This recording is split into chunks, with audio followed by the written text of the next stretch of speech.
और ब्रेक के बाद रायपुर से बड़ी खबर आपको बता दें, कांग्रेस विधायक दल की आज होनी है बैठक। मुख्यमंत्री निवास में यह बैठक होगी। कैसे जवाब दिया जाएगा विपक्ष को, इसकी रणनीति बनेगी। आज से दरअसल शीतकालीन सत्र की शुरुआत होने जा रही है। सत्र को लेकर विपक्ष की तैयारी पूरी है सरकार को घेरने की, और इसी के मद्देनजर आज कांग्रेस भी मंथन करेगी। कैसे आक्रामक हो चले विपक्ष को जवाब दिया जाएगा।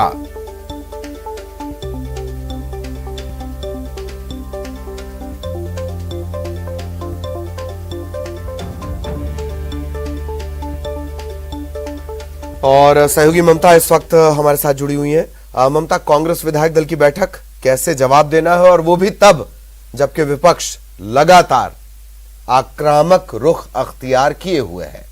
ममता। बिल्कुल, देखिए निकाय चुनाव बहुत बेहद करीब हैं और बीजेपी और कांग्रेस ये पूरी कोशिश करेंगे कि किस तरीके से एक दूसरे को घेरा जाए। और खासतौर पे अगर हम बात करें तो विपक्ष का कहना है कि उन्होंने पूरी तैयारी करके रखी हुई है। कई मुद्दे हैं जिस पे सरकार को वो घेरेंगे, और आज यही वजह है कि मुख्यमंत्री निवास में आज शाम को कांग्रेस विधायक दल की बैठक होगी, जिस बैठक में पूरी रणनीति तैयार की जाएगी। किस तरीके से विपक्ष के जो मुद्दे हैं उस पर पलटवार किया जाएगा, जवाब किस तरीके के होंगे, और रणनीति किस तरीके की जो सत्ता पक्ष है उसकी भी होगी। और दूसरी बात अगर हम बात करें तो निकाय चुनाव के चलते दोनों ही पार्टियां अपने आप को और भी ज़्यादा आक्रामक दिखाने की कोशिश करेंगी। और अगर हम बात करें तो कई ऐसे मामले हैं जिस पर विपक्ष का कहना है कि सरकार जो है वो बैकफुट पर है, लेकिन वहीं अगर हम बात करें तो कांग्रेस का कहना है कि पूरे जो सरकार की जो योजनाएं हैं उसमें से जो है आम लोग काफ़ी खुश है और किसी तरह की कोई दिक्कत नहीं है। बीजेपी को कोई मुद्दा नहीं मिल रहा है। धर्मांतरण और को लेकर पहले भी हम जो है पहले सत्र में भी जो है वो एक तरह से कहें कि हंगामा हो चुका है। अभी इस सत्र में भी धर्मांतरण के अलावा जो है कृषि यंत्र घोटाला और इसके अलावा अलग अलग जो मुद्दे हैं उसको लेकर, धान खरीदी के मामले को लेकर और ओमिक्रॉन के मामले को लेकर, तमाम तरह के ऐसे मामले हैं जिसको लेकर विपक्ष का कहना है कि वो तैयारी करके बैठे हुए हैं। वहीं सरकार की अपनी तैयारियां हैं। तो आज शाम को जो विधायक दल की बैठक होगी मुख्यमंत्री निवास में, इस बैठक में मंथन होगा। जी, एक और बात है, जैसे कि मैंने जिक्र किया, जिस मुद्दे का आपने भी जिक्र किया, धर्मांतरण का मुद्दा है, कानून व्यवस्था का अपने आप में मुद्दा है। विपक्ष ये जानता है ममता कि ये चुनाव के ठीक पहले उसके पास सदन में आखिरी मौका होगा, एक बात। दूसरी बात कि विपक्ष के लिए यही एक टेस्ट की तरह है, क्योंकि इसके बाद चुनाव और चुनाव के नतीजे। ममता।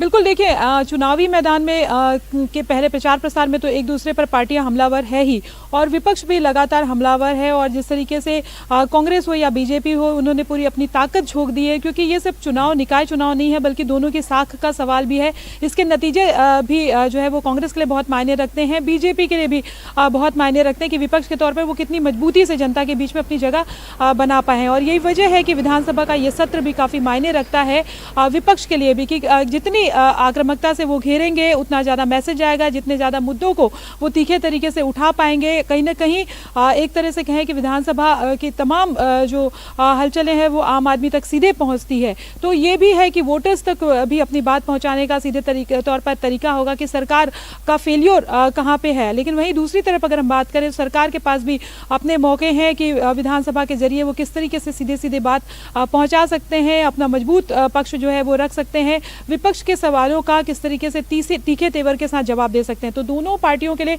ये सिर्फ विधानसभा का सत्र नहीं है, बल्कि निकाय चुनाव में आम वोटर्स तक जो वोटर्स हैं उन तक पहुंचने की, उन तक अपनी बात पहुंचाने की सीधे सीधे रणनीति है। अपने एक इमेज बनाने की भी अगर हम बात करें तो एक तरह से कहें कि विधानसभा के जरिए भी ये चीज़ें बहुत मायने रखती हैं। जी, वाकई बहुत बहुत शुक्रिया आपका ममता, लेकिन आप हमारे साथ बने रहें। कुछ और अहम खबरों को लेकर भी आगे हम आपसे चर्चा करेंगे।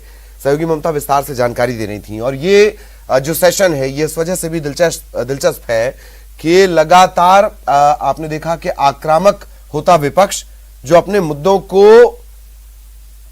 आक्रामकता के साथ रख भी रहा है लोगों के बीच। बहरहाल अगली खबर रायपुर से, विदेश से लौटे 84 लोगों का मोबाइल बंद। अब मोबाइल बंद होने के चलते कांटेक्ट ट्रेसिंग नहीं हो पा रही है।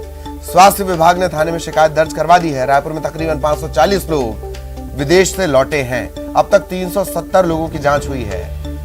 कई लोग नए वेरिएंट से बेखौफ हैं, कई लापरवाह हैं, कई खुद को आवश्यकता से अधिक बुद्धिमान समझ रहे हैं। ममता सहयोगी हमारे ममता लगातार हमारे साथ बनी हुई है। ममता, 84 लोगों ने फोन बंद कर लिया। इससे पहले भी इसी तरीके से गलत पता लिखाना, मोबाइल बंद कर लेना कितना भारी पड़ा है छत्तीसगढ़ पे, और उसके बाद अगर पढ़े लिखे लोग मोबाइल बंद कर लें, क्या ऐसे कहा जाएगा? ममता, देखिए, डेल्टा वेरिएंट के समय जो स्थिति हुई है वो किसी से छिपी नहीं थी, और इसका एक बड़ा रीज़न ये भी रहा है कि जिस तरीके से लोगों ने इस तरह की लापरवाही अपनाते रहे हैं। और डेल्टा वेरिएंट के पहले भी अगर हम बात करें तो मोबाइल स्विच ऑफ करने की के जो मामले हैं वो लगातार आए थे। लेकिन अभी अगर हम बात करें तो ओमिक्रॉन को लेकर ठीक है, दुनिया भर में अभी दहशत है, और इसकी जो क्षमता बताई गई है कि वो बहुत जल्दी ज़्यादा फैलता है। ऐसे में चिंता और बढ़ गई है। लेकिन लोगों को ये समझने की ज़रूरत है कि अगर आप मोबाइल बंद करके रखेंगे तो न केवल अपने आसपास के लोगों के लिए, अपने लोगों के लिए भी आप एक बड़ा खतरा बन सकते हैं। अभी 370 लोगों की जो विदेश से लौटे हैं, करीबन 540 लोग लौटे थे, उसमें से 370 लोगों की जांच हुई। जीनोम सीक्वेंस जांच हुई भुवनेश्वर लैब से। वो भी अगर हम बात करें तो जांच रिपोर्ट जो है उसके लिए काफ़ी इंतजार करना पड़ा। लेकिन अच्छी बात यह है, राहत की बात है कि नेगेटिव है, तो एटलीस्ट ये तो हो गया कि नेगेटिव आने के साथ ही उनको उतने लोगों को क्वारंटाइन भी करके रखा हुआ था जो प्रॉपर एहतियात जो है वो बरते जा सके। लेकिन ये जो लोग हैं जिन्होंने मोबाइल बंद करके रखा है, उनके साथ दिक्कत ये है कि हो सकता है उनमें से कोई पॉजिटिव हो, और ऐसे में वो बड़ा खतरा हो जाते हैं। तो जाहिर तौर पर इनके खिलाफ एफआईआर तो दर्ज की ही गई है। लेकिन लोगों को समझने की जरूरत है कि आप भी इससे खतरे में पड़ सकते हैं, क्योंकि प्रशासन का कहना है कि ऐसे लोग अगर बाद में मामले पॉजिटिव आए तो उनके खिलाफ कड़ा एक्शन लिया जा सकता है, जेल की हवा भी खानी पड़ सकती है। तो लोगों को समझने की जरूरत है, ये होशियारी बहुत ज्यादा भारी पड़ सकती है। जी, होशियारी पड़ेगी भारी। बहुत बहुत शुक्रिया आपका ममता, इस तमाम जानकारी के लिए। ममता विस्तार से जानकारी दे रही थी किस तरीके से लोग लापरवाही बरत रहे हैं।